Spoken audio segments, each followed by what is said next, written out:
Ladies and gentlemen, welcome back to the analysis of YOLENO TV. I hope you're well from wherever you watch this channel.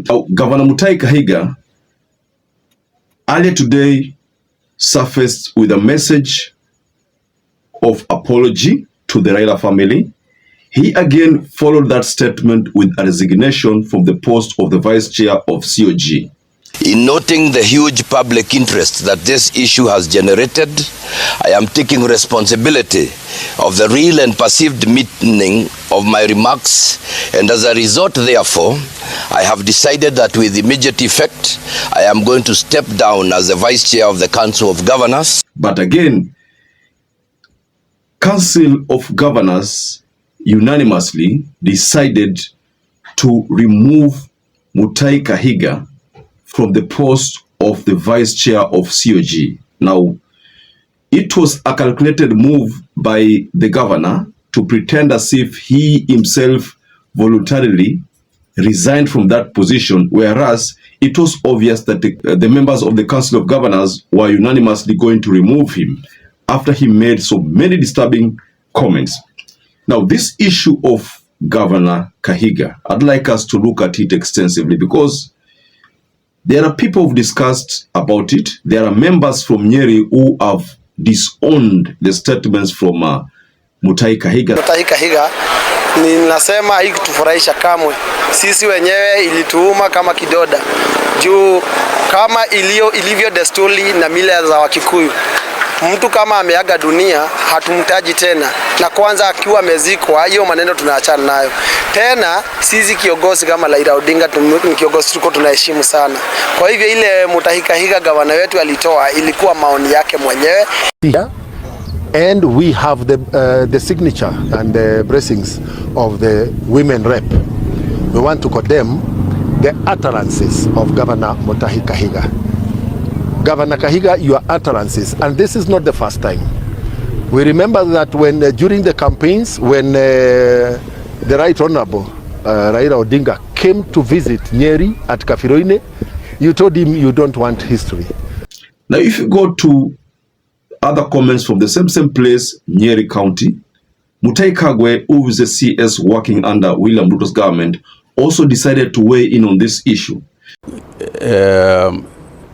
The former governor or anybody else, the governor or whoever else speaks ill that way, is speaking on his own behalf. I've represented the NYERI people as a member of parliament. I've represented the NYERI people as a senator in the NYERI county, and I know the feelings of the NYERI people. And we are mourning with the rest of Kenya. I am personally mourning. The late Honorable Raila Odinga was a personal friend of mine and a personal friend of very many people within the county of NYERI. And what I can tell you for a fact is that the words that if you speak ill, it is culturally repugnant, you know, and in our culture. And if I speak as a Kenyan who happens to be a Mugikuyu, you know, a Kenyan who happens to be a Mugikuyu, I can tell you that culturally it is repugnant for you to speak ill of people who have passed on. So if you look at all people who are discussing about the conduct of Governor Mutahi KAHIGA, that is the NYERI County Governor, they are all disowning this governor. You know, the statement by the governor.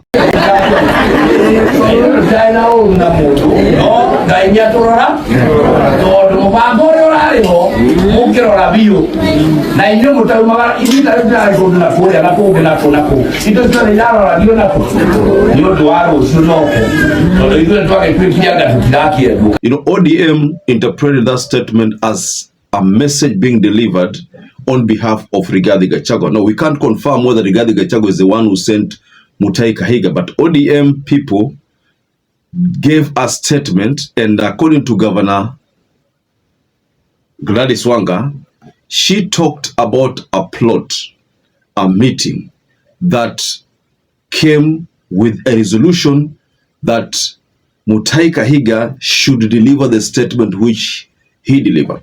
Now, if you look at this politically, this whole issue politically, then I think this matter is beginning to affect Mutahi KAHIGA because the people there are not agreeing with him on his remarks.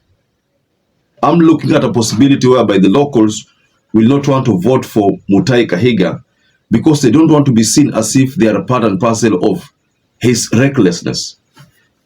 For those of you who've been following the politics of Mutahi Kahiga, there's a time he made a very bad reference to the Ma community and then went ahead to apologize.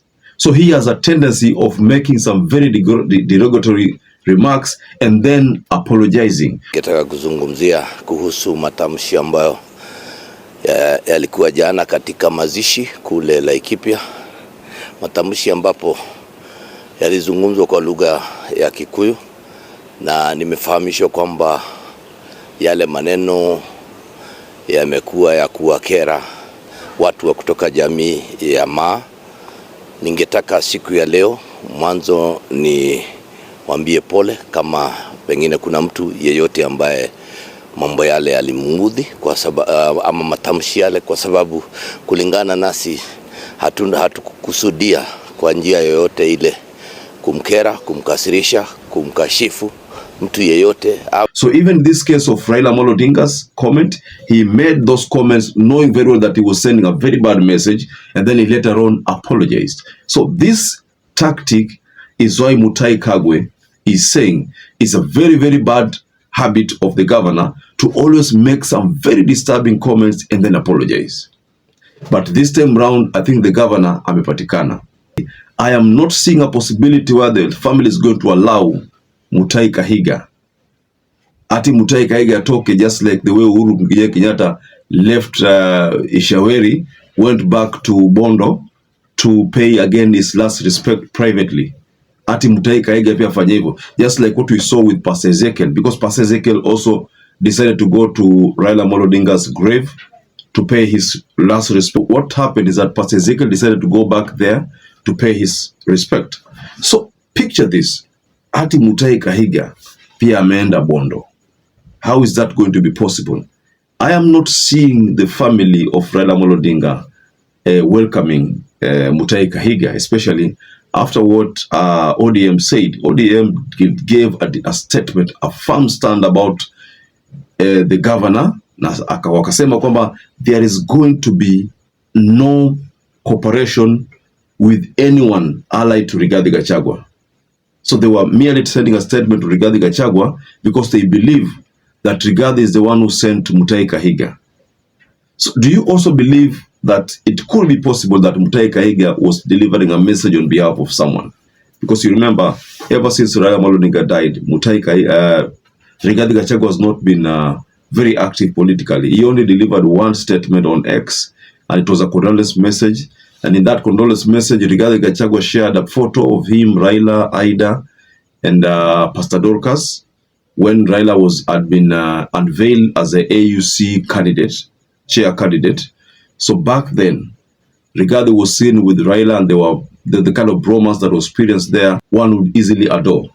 So you pictured Rigathi alishare pale, na alikuwa send a message kwamba, look here, you people, despite the fact that I keep talking about Raila negatively, but I still had his photo with me. So, ladies and gentlemen, what do you think about this issue of Mutahi Kahiga? He has been disowned by everyone. The level of hate that Governor Kahiga portrayed with his statement is not welcomed. So there was no way leaders in NYERI were going to associate themselves with the governor. The governor has been warned. In fact, there's a threat of him being impeached, you know. So, ladies and gentlemen, just go below in the comment section and tell us what to think about the statements and the reactions from the people in NYERI County. Do you think Governor Kahiga will survive? Just go below in the comment section and tell us about your take. So perhaps if you're watching this video and you're not subscribed, take 1 second and subscribe. Like this video. Till you catch up again, stay safe and stay blessed.